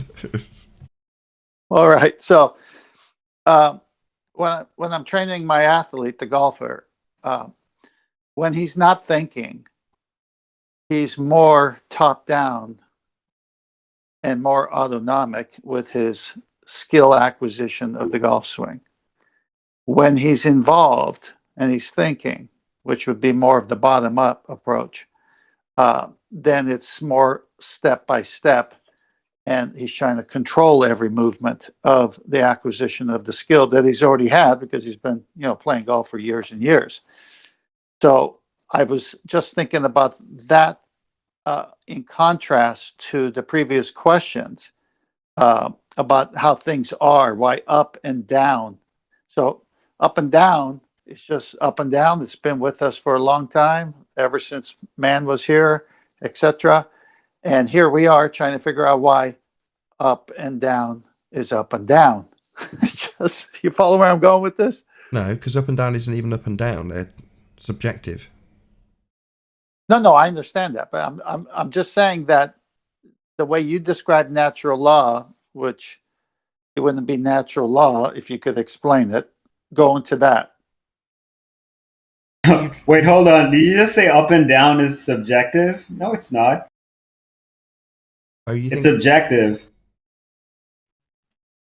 it's not. Up and down is subjective? No way, dude. Yeah, it's up and down, left and right, forward and backward are subjective. Yes. So you're trying to tell me that you're trying to tell me that up and down is different for different people? Yeah. It all depends on your position. No, it's purely dependent on political view, I think. Come on now. Yeah, I voted down. Yeah, it's up and down, forward and backward, left and right. All I hear is a quantum eraser robot right now. Yeah, it's just is that too just choppy. me?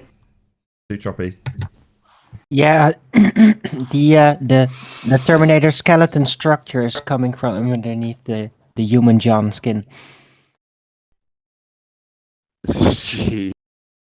Guide, Yeah, send the voice modulator back to Cyberdyne Systems. Yeah, by saying that up and down is subjective, that means that up and down is different for different people. Not subjective and it can't to be the individual, subjective to the medium. Oh, to the medium. Okay. Yeah. So Adam, my relative question density. is to you. Can you describe why autonomic is autonomic? Hold on, before you do, Adam, he's equivocated with muscle memory. Can I just drop that in before you give an answer? That's my response, Nathan, so go ahead. What? I can hear it.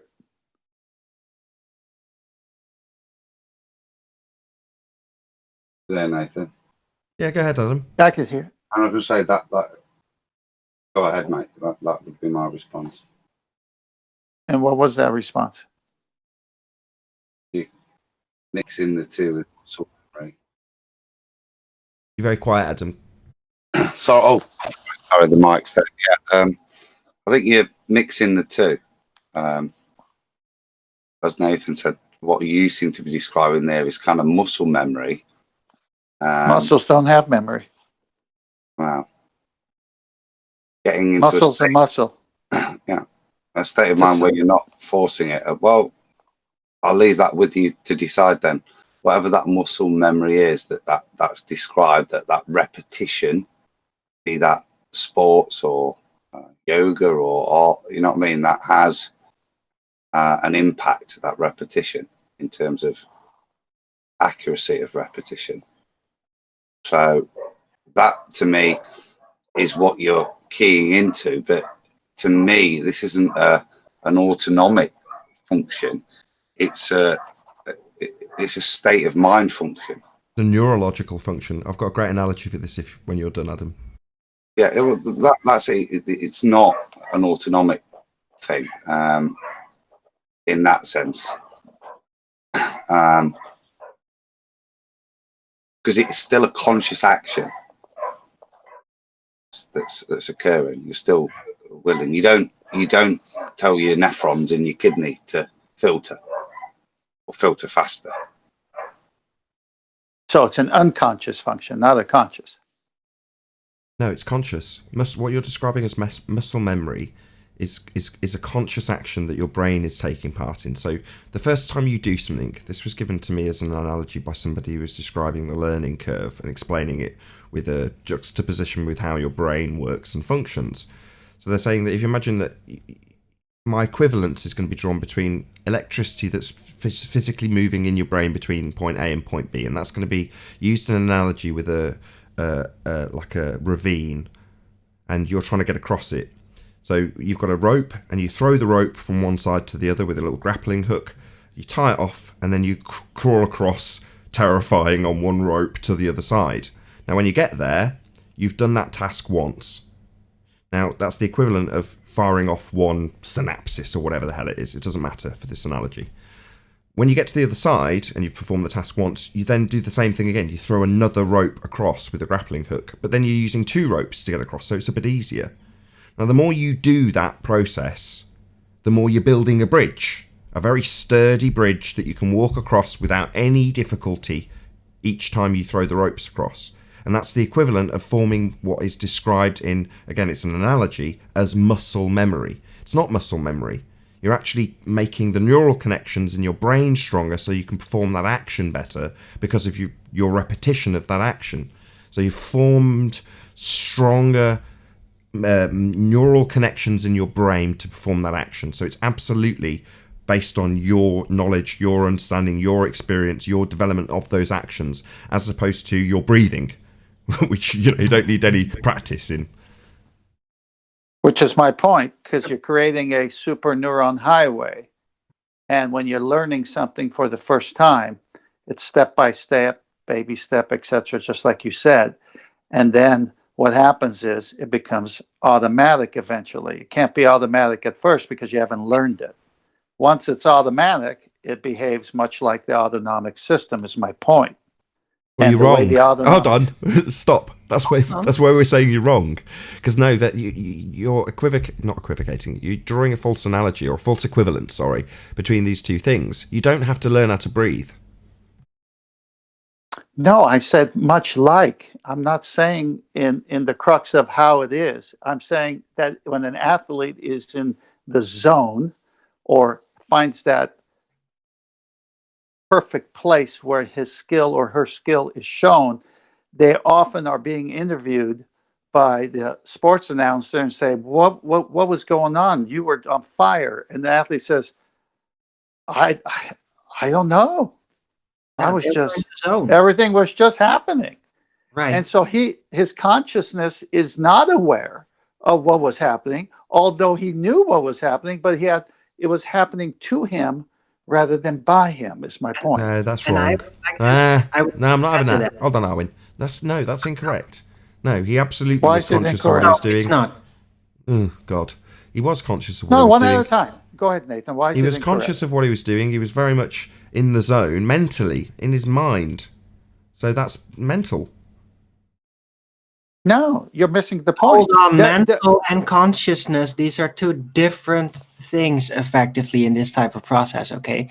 So when you learn things, what is that? Well, when you learn things, when you train a skill, it requires your conscious attention. You got to kind of be aware of what you're doing, the rhythm of everything, that it goes well, and that it works.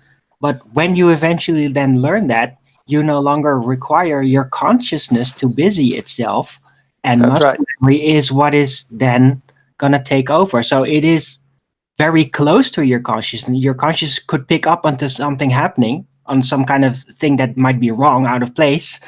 But overall, it doesn't require your conscious personal attention. And in the moment, in the zone, especially sporters, they really focus on like a vision often to inspire them, to give them extra energy instead. That's what they do with their consciousness That's in nonsense. that moment. No, sports professionals use a technique called visualization, where they go through the process of what they're going to do and how they're going to do it over and over and over again to help their cognition, their mental processing, to do it in a way that seems more automatic. But that absolutely requires sentience and consciousness and intelligence and attention to what's actually going to be, and this is the crucial bit, done. Because at some point you've got to go through what you've just described. If you're the runner, you've got to take into account that there might be a slightly uneven piece of ground that you're running on. You're not paying attention to necessarily, although this isn't true either, your breathing, because that process is going to happen automatically. Well, let's not use that. Your heart rate, again, that's probably not true either. To a certain extent, you can control that mentally. Yeah. Okay, hang on. But you're not interacting with the processes with your conscious. You're just being aware of what's going on. Your actual focus is more on the strategies of your surroundings, of the responding to what your body is going to do and all that. See? Okay, fine, I agree. 10th, you've got a point beyond this, though, beyond this nitpicky detail about your equivocation between muscle memory and conscious thought and unconscious actions of lungs and hearts and all the rest of it. There must be a point beyond this, though, because otherwise we'll be in the weeds forever. No, my point was when Babs was talking about when he, why do things behave the way they do, up and down and all of this stuff. And so obviously it's by design. And much like we see in life, so many things we have to learn on a conscious level, and that's by design, because you can't learn it unless, as Arwen articulately explained, it's a step-by-step until you learn it. And then eventually you learn it, and then it becomes automatic, because when you're driving your car, if it's stick shift, for example, if anybody's done a stick shift, you have to learn a stick shift, how to push the clutch and all that, so you're not jerking the car around. Finally, you get a fine tune. Next thing you know, you're talking to your friend in the car, eating a hamburger with one hand and shifting, and it's all automatic. And so life is geared that way as well. It's designed for us so that we can have an existence, so that it can be that balance you were talking about. But right. It was just a thought. Right. Chaos of every action. Hold on. What do you mean automatic? No, you've gone through the process of acquiring knowledge, and then you have knowledge, not automatic reflex. No, knowledge. It becomes automatic. It's that's not automatic knowledge. at first. If everything was back to how you were a baby, we'd never grow up. Things have to go automatic. I think we are really in agreement here. It's more like a matter of perspective that we might be off a little with one another's view on this. No, it takes a lot less thinking would be a better way to describe it. You see, we've got all these words from Brian, like thinking. Is because it's the reason you can do it in automatic is because you have the knowledge. Exactly. That is knowledge. Exactly. Right. No one's denying that. Thinking is a conscious act. Knowledge is something that's just there that you attained. Yeah, and then you've got to utilize it. But hold on. Then you've got to actually utilize it. That's why I said this is the critical bit. Then you've got to do. So the application of the knowledge is the running down the track, the doing your job you're really good at. Me, it's debating people. But they're no different. It's no different to me going into an automatic mode where I can rattle off a debunking to something that's been asserted, to a runner going down the track. It still requires knowledge, not an automatic process. Nobody's denying no one's denying that. Denying that part. This is about what the consciousness is busying itself with in the moment. Yes. Yeah, but what goes against that is we're in tiredness. agreement. It's just we have a different perspective to this specific case here. Yeah, but you have to take tiredness into account, because when you're tired, everything is harder to do. How many of you have driven your car, arrived at a location, and said, "How did I get here?" Hold on. I know about being in autopilot in my car, but I've still got to press the clutch pedal. Go on, Quantum Eraser. What did you want to say? You're all on shrooms. Thank you for the ad, Tom. We're all on shrooms. Anything useful, though? a compliment? Negative. Negative. Okay, thanks for that. Is that Portabella? Is that the Portabella version of Sherm's? I took it as a compliment. So Look, this is a load of Shih Tzu or shiitake. I got that wrong. I said the dog. Shiitake mushrooms are great. I should have said shiitake. Damn it, got the joke wrong. I'm trying to figure what you were trying to say. This is a load of shiitake. You get one boom for that. That was so good. Shiitakes are great. Oh God. Hey, no blasphemy, please. Do you not? Does your spirit not learn how to do things through your body? What's the spirit? Well, It's what? It's who you are. It's you. It's your electricity, your personal electricity. You mean my straw man that I have to sign off for the rates at? Well, it's not the straw man. It's you. I mean, it's without that, your body wouldn't do anything. Without Just you, feel your the body wouldn't do ether, anything. Nathan. Feel the ether. What's ether? You're Hold on. What's ether? How do I feel it? Oh, Nathan. I was just joking. Oh, I didn't. Don't, say oh, Nathan, you said it.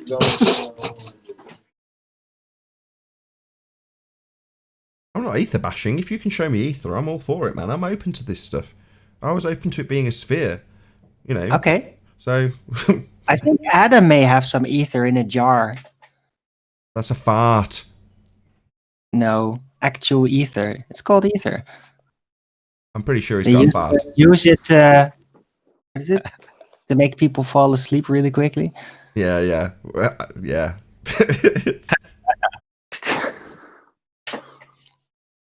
So there you go, ether.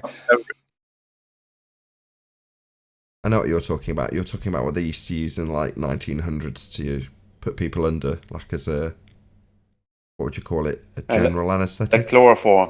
Like chloroform, yeah. General anaesthetic. Yeah. Put people under to cut them up. Ether. Also abused in the 20th century by drug addicts. No doubt. Did it come in a container? Yes. It came on a cloth when it was handed to me. They store it in glass because it is very. It evaporates very easily. Not Like ether, alcohol. but chloroform. I remember first hearing the word chloroform on Red Dwarf, and he's been taken over by a computer chip in his neck. So someone's remote controlling him, and the only way they can stop him from shooting at him is to knock him out. So he can still, he's conscious, so he's talking to his crewmates and saying, "Just knock me out," because he's shooting at the ship by remote control, if that makes sense. Anyway, he says to him, "You may feel a distinctly unpleasant sensation of chloroform, sir." And then he puts this cloth over his face and obviously knocks him out. Nice. I think it was in the Cider House Rules as well. So there's a movie called The Cider House Rules, and they're performing illegal abortions on runaways, and the way they put them under is put a little mask over them, put 2 or 3 drops of ether onto the mask, and that puts them under. Have you noticed that we went through the pre-show, the actual show, and now the after show? No ballers, and it was pleasant. There's been ballers here though, and they've been off mute. They are here, Maybe they're under ether because they ain't talking. but they're still here. Well, they're cowards. Then. I don't have to call them cowards. They might just be, there's going to be a lot of change at the moment. There's a lot of people waking up to the nonsense in the media. There's a lot of people that are going to be waking up to the nonsense in their reality. So, a lot of people give the ballers grief, right? But my overall attitude is they're here. Now, if they were full-on blue pill, they wouldn't be here. They'd be getting on with their lives happily on their sphere. Here, They're going through the first stage of loss, anger, or is it denial? It doesn't matter. I don't think so, Nathan. I don't think so. I think guys that could come virus and all of these other guys, Rumpus, they are still in delusional land. You can't. Rumpus is different to a cum virus. I don't agree. I think a cum virus is here for the reasons I've given. Rumpus is here for different reasons that I'm not even going to speculate about. Okay. He's when he says I'm here to learn, I believe him. His mouth says something different, though. Yeah, that's cognitive pain, which we express here often. We're not, in a light-hearted way, saying share your pain when they're getting angry with us, or when I'm getting angry with them. It's apathy. It's me showing that I can appreciate their frustration by trying to drill it into them. Not because I care whether or not they leave. I know there's an audience paying attention to it, many of which may be in exactly the same frame of mind. Going, no, gravity, gravity, gravity! Screaming it at their YouTube screen. Share your pain. Well, many of them have, I'm not going to mention any particular names, but people have told me in comments and emails how they were a baller and they were full of rage, etc., etc. Now they're not, because they've appreciated it. So the people who are here, they're here for a reason. So yeah, they've been programmed and wired to behave in a certain way. Their first port of call is to ridicule us. They'll always fall back on it as well, till they break their own programming, and then they go, oh shit, I've got bigger things to worry about now. They might even concern themselves with the fact that everyone else's programming is as hideous as theirs was while they were in our opposition. Now, some of them won't. Most of them will just try and forget that, put it as a skeleton in their closet and move on with their obvious and observable flat reality. People are all the same in their programming. We've all come through the same ringer. So, you've got to have some empathy for these people. Don't just say, he's just a bastard. He's saying it's a globe. Well, yeah, it may be still in his cognition a globe to him. So have a bit of empathy for them. And when you directly question a cum virus, I know he's listening to this, he said he was here to learn. People don't typically spew 100% lies all the time. Quite the contrary. There's the odd lie that they'll drop in a moment of frustration, confusion, whatever. But on the whole, people on the whole are telling the truth. And I think when he says he's here to learn, I believe him. Yes. Yeah, but they're all on chat talking away. Zanuck, they think mass. Remember, they think mass is a mole. So yes, in their world, kilos of stuff are different weights. They're still talking their nonsense. Some of them are there because keeping other people with the same programming as them helps their programming stay intact. So they've got to convince others around them that we're talking nonsense. Well, yeah, that's why it's a debate. That's why I picked the show. It's always going to be that way. The Western world has a heliocentric religion. So, we're in the minority. They're always going to be wanting to keep their programming. But they're here. If their programming was intact, if their wiring wasn't faulty, they wouldn't be here trying to convince whoever's watching that shitty chat go by what's what. They wouldn't need to. They'd know. They'd be comfortable in their world. They'd be playing with the lightsabers. They'd be out. Nathan. Because that's what they do. Yeah. Nathan. Yes, go on, At best, you've debunked their programming. We've just shorted it. It's not. We haven't. The best. No, I think the biggest difference between some. Sorry. That's all right. That's a correct statement. At best, we've just shorted out their wiring a little bit, but they can reprogram it. The whole point of the heliocentric model is to constantly affirm the programming, barrage you with it non-stop. So once you're established in that way of being, you can repair your programming. If there's a few short circuits here and there, and the way they've been told to reprogram is to suppress the people who are trying to fry their programming. That's us. So they're only going through their natural motions when they ridicule and try and oppress us. Well, so you just got to accept that. You were once there. All of us were. It's like going to the dentist for the first time and they send you home with a lollipop. They come to Dr. Nathan and they go home with a stuffed black swan. I think the biggest difference between somebody like Zanuck and somebody like Virus is Zanuck would never say, I'm here to learn. not even in jest would he say that. Precisely. Whereas Exactly. I can give him some type of props for saying that. Even though the method he kind of used, like he came in fighting us about it, and then after being destroyed, saying, I want to learn, though. Well, maybe that wasn't the greatest technique, but at least he had the fortitude to say that, right? But Zanuck would never say that. Or Rumpus would definitely never say that. That's the standard I look for too. Exactly. An ounce of humility is all I'm looking for. And based on that ounce of humility he gave us, I'm like, that's enough for me. Now, I could be proven wrong. You could be a complete dick, but I don't think so. He's just adhering to standard programming. And I'm personally, I can't speak for everyone, I'm beyond that now. I just see it as standard automated responses. Because obviously, I agree completely with 10th Man that these are automated responses. So your show basically is deprogramming them while they're fighting. Yeah, they're going through the 5 stages of loss and exhibiting all of those symptoms here. So they're showing us that they've got their anger, their bargaining, their depression, all of that stuff. That's what we see. And there's a little bit of acceptance when certain ones will say, oh, well, maybe the model's bigger. Maybe the radius is bigger. Yeah. So now you're conceding that our point that it's wrong. Yeah, that's the point. But that's the fallout of the deprogramming stages as well, because once they argue for the programming and they say something illogical, they eventually have to hear themselves saying that illogical statement, and that's their only hope to be deprogrammed. Yeah, instead they just share their pain, or laugh, or tell us we don't understand. And that sparks going off in the wiring metaphorically. Cognitive dissonance is metaphorically described as sparks, stuff short-circuiting. And with that, I'll say another huge... I really don't mess around in the chat, but they are short-circuiting right now. Hey, can I shout outs to chat? Live stream chat is pretty great, by the way, guys. I was about to round out, but go ahead.